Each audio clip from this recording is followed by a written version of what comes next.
Olá pessoal, tudo bem? Uma ótima tarde a todos. Eu aqui, Joyce Hasselman, trazendo para você as notícias, os bastidores da política, o que deve acontecer durante essa semana, que é a semana pós-julgamento aí do TSE. Eu já digo para você, vai compartilhando o vídeo, vai compartilhando, né? Agora 1h06. Obrigada pela companhia de todos. Vai compartilhando o vídeo, vai curtindo e, claro, você manda aqui as participações e eu registro. Enedina, tudo bem? Como vai? Obrigada pela companhia de todos. Oi, Alex, obrigada. Vai compartilhando o vídeo. Oi, Sol, tudo bem? Olha, gente, olha, eu vou dizer uma coisa pra você. A gente viveu um momento extremamente importante, né, na semana passada e qualquer resultado era perigoso, né? Mas agora, logo depois que o TSE decidiu não caçar o Temer e com isso favoreceu a Dilma, né, também, né? Quem foram os grandes ganhadores? Vamos lá, vamos pensar. Quem ganhou com essa sessão do TSE? Quem ganhou com a absolvição da chapa? Eu já disse pra você que eu defendi a separação da chapa, que cada um fosse julgado pelos crimes que cometeu em separado, né? Então, se o fulano bateu uma carteira, vai ser julgado por bater carteira. Se a fulana recebeu bilhões, vai ser julgado porque recebeu bilhões. Mas a nossa justiça eleitoral não prevê isso. Nossa justiça eleitoral manca, aliás, nem precisava existir, né, gente? Porque é só no Brasil que a gente tem aí esse puxadinho, do Brasil e poucos países, esse puxadinho da justiça chamado o TSE ou os tribunais regionais. Tem um bando de gente pendurada lá, aquilo lá custa 2 bilhões de reais por ano. Sabe o que é isso? É dinheiro do seu bolso. 2 bilhões de reais por ano. Pra quê? Né? Pra quê? Sendo que se tivéssemos cortes que trabalhassem adequadamente, se o STF funcionasse, se o STJ funcionasse, não precisaria porcaria nenhuma, né, de TSE. Mas noves fora, o assunto não é esse, né? Nós temos ali, então, uma decisão, e a grande pergunta que me fazem é, e agora, Joyce? O que vai acontecer? Né? O Temer tá salvo, né? Definitivamente, ele tá salvo, né? Não, gente, não vai funcionar bem assim. O Temer tirou, né, a corda que ia enforcá-lo do pescoço. Então ele estava pendurado e a corda estava aqui. Sabe aquela imagem, né, da França antiga que enforcavam as pessoas? Pois é, ele estava mais ou menos assim, um caixotinho, né? Esperando que, obviamente, se o TSE caçasse a chapa, a corda ia enforcar ele de vez, não ia ter jeito. Mas aí ele se livra? Não, gente, ele não se livra. Por quê? Primeiro porque o Ministério Público disse que vai recorrer ao STF. Dificilmente o STF vai mudar a posição do TSE, tá, gente? Dificilmente. Acho muito pouco provável, tá? Que o STF mude. E se mudar, isso vai ser lá daqui sei lá quanto tempo, né? Já acabou o governo e aí que vai ter uma decisão. Então, dificilmente isso vai acontecer. Mas, de qualquer sorte, nós temos aí essa informação de que o Ministério Público vai recorrer. Mas qual que é o grande calo, de fato, do Michel Temer? É uma figura chamada Rodrigo Janot, né? Rodrigo Janot, que quando quer, acerta muito, mas quando quer também erra muito, né? Como é o caso, eu não canso de falar, de ter perdoado, né, crimes do bandido safado sem vergonha do Joesley, perdoado 2.000 anos de prisão e ter dado como punição pra ele morar em Nova York com o nosso dinheiro, né? Janot, né? Mais novos fora, né? O Janot vai transformar uma investigação numa denúncia. Ele vai denunciar o Michel Temer. Não tem possibilidade disso não acontecer, ele já deixou isso muito claro, né? Então ele vai denunciar o Michel Temer, ponto, né? Se isso acontecesse hoje, exatamente hoje, né? Suponhamos que, Janot acordou, né? Ali com a cabeça virada e vou denunciar o Michel Temer hoje, acabou. Bom, se ele denunciasse hoje, né, dentro do Congresso, ainda há, digamos assim, um certo clima para o Michel Temer escapar. Por quê? Por causa do julgamento do TSE, muita gente está usando isso como desculpa, retórica, para dizer, não, vamos dar fôlego aí para o Michel Temer, porque o TSE absolveu o Temer, blá blá blá, aquela coisa toda. Mas a gente sabe que na política brasileira, né, cada dia é uma agonia e cada dia a gente tem uma surpresa diferente. Então, não dá para saber, né, quando o Janot colocar essa denúncia, se o Congresso vai ou não, de fato, blindar o Michel Temer. Porque o Michel Temer tá com a popularidade baixa, né, essa decisão do TSE, querendo ou não, deu um fôlego danado, vai dar um fôlego danado, né, pra petezada fazer discurso. Gente, a coisa mais patética que eu vi, eu digo pra você, cuidado com o discurso dos canalhas do PT. PT não é partido, é quadrilha, né? Não que os outros sejam muito diferentes, tá, gente? Porque a gente tá vendo que é tudo porcaria. PMDB porcaria, PSDB porcaria, é um bando de lixo, né? A gente tinha que implodir tudo e começar tudo de novo. Não há hoje partido de expressão que represente a indignação da sociedade brasileira. Nós não temos um único partido, né, que tenha tamanho, que represente a indignação da sociedade brasileira. Você pode dizer, mas tem o Partido Novo. Tá, tudo bem, tem o Partido Novo, mas o Partido Novo é muito novo, né? Não tem como a gente saber. Ele não tem as máculas desses partidos, mas também não tem pessoas em grandes cargos, né, pra gente saber como funciona, né? Então é muito bonitinho, eu gosto muito do Estatuto do Partido Novo, mas eu tô falando dos partidos que hoje estão aí já, né, com as garras no poder. Não tem um único partido, um único que me represente. Há alguém que te representa? O PSDB é uma porcaria.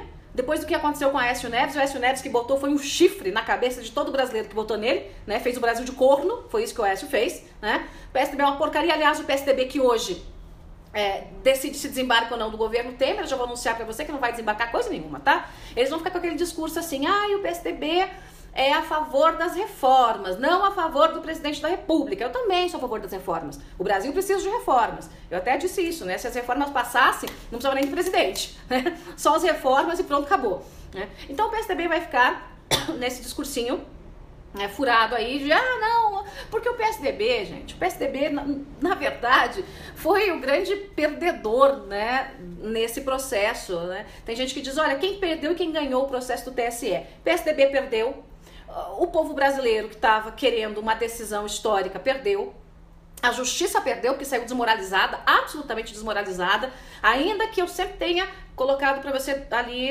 né, os pesos e as medidas, né, dizendo o seguinte, olha, Temer deveria ter sido cassado, não deveria ter sido cassado, aquela coisa toda. Se fosse seguir a risca da lei, né, julgar a chapa como uma só, deveria. Porque todo mundo sabe que a Dilma é a grande mãe da corrupção junto com o pai Lula e eles estavam na mesma chapa, o Temer e a Dilma. Ponto, né? Agora, os ministros usaram a questão da estabilidade. Me preocupa, né? Estava me preocupando a questão da estabilidade brasileira. Estava me preocupando muito a questão da estabilidade brasileira. É óbvio que estava me preocupando muito, né? Por quê? Porque a gente não sabia. Aí se o Michel Temer cair, faz o quê, né?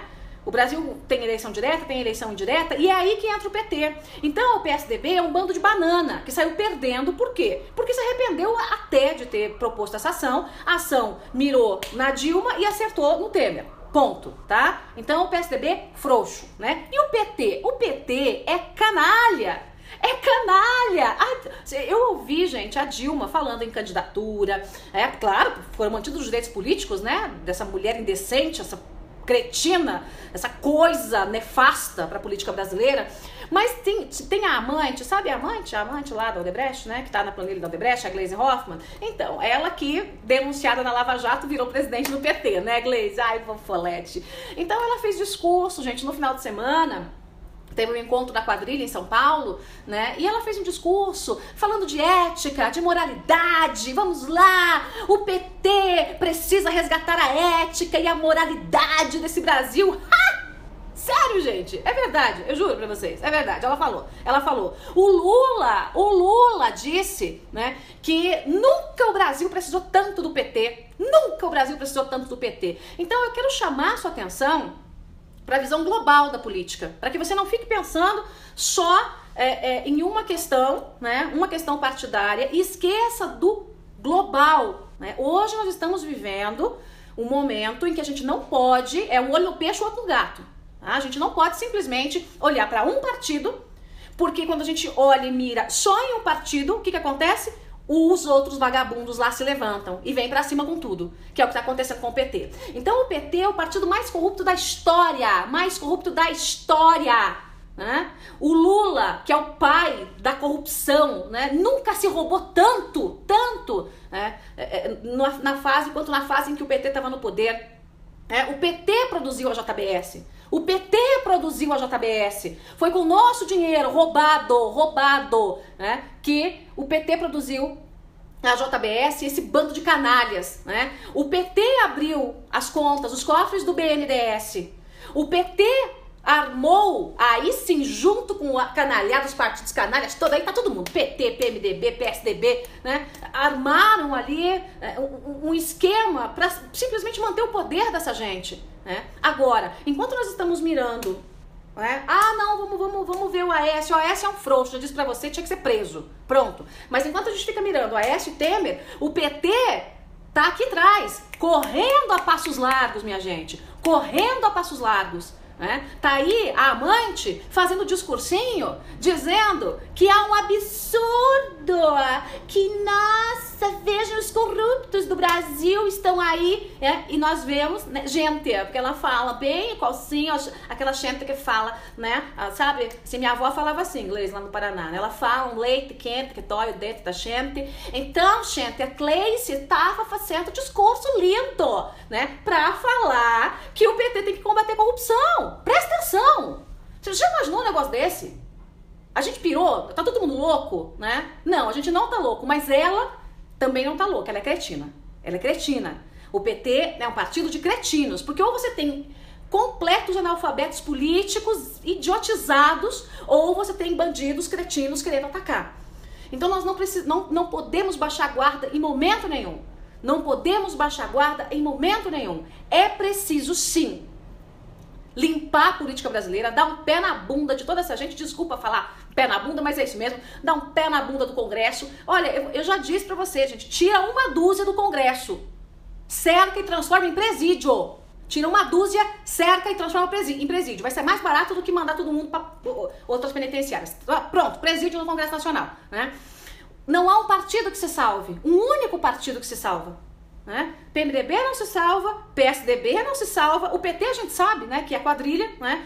PP é a mesma coisa. Então, a gente precisa, de fato, pensar na política de forma global, olhar o que todos fizeram, o que todos estão fazendo e não baixar a guarda em nenhum momento. Com bandido, a guarda é alta. Não baixar a guarda em nenhum momento. Porque se a gente baixar a guarda, se a gente tirar o foco, e o foco é aposentar o PT e todos os partidos de esquerda, né? A gente vai aposentar PMDB, vai aposentar PSDB, vai aposentar tudo, mas o foco mais perigoso de todos é o Partido dos Trabalhadores, é o partido do Lula, é o partido da Dilma.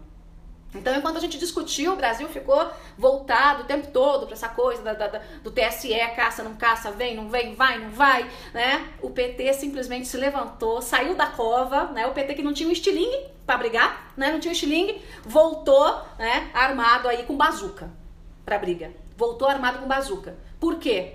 Porque eles sabem fazer isso. Eles mentem como ninguém. Eles são dissimulados como ninguém. Né? Você tem lá a Gleisi denunciada na Lava Jato, a mulher que estava, né, na planilha da Odebrecht com o nome amante, fazendo discurso pela moralidade. Presta atenção, fazendo discurso pela moralidade. Aí, minha gente, aí não tem jeito, né? Aí é piada pronta, né? Então eu preciso que você abra os olhos e que a gente faça, né, de fato, uma faxina generalizada, que nós não nos esqueçamos em nenhum momento, né, do grande câncer da política brasileira, chamado Partido dos Trabalhadores. Lula, Dilma, essa gente tá doida pra voltar. Eles querem voltar, eles estão arregaçando as mangas pra voltar, né? E vocês precisam entender que a gente não pode mirar artilharia só pra um lado. A gente tem que olhar o todo, né? Eu preciso que você reflita sobre esse vídeo, preste muita atenção e não deixe de forma alguma, né, os canalhas do PT usarem o nosso momento político, o nosso péssimo Congresso, o nosso péssimo governo para fazer escada para voltar, porque eles são capazes, eles sabem fazer isso e sabem fazer isso como ninguém. É isso, pessoal, eu vou ficando por aqui, um grande beijo e eu volto certamente com mais notícias durante o dia para vocês. Esse jornal também vai estar lá no meu canal no YouTube, se você não está inscrito, se inscreva. Obrigada pela companhia de todos, beijo, tchau, tchau.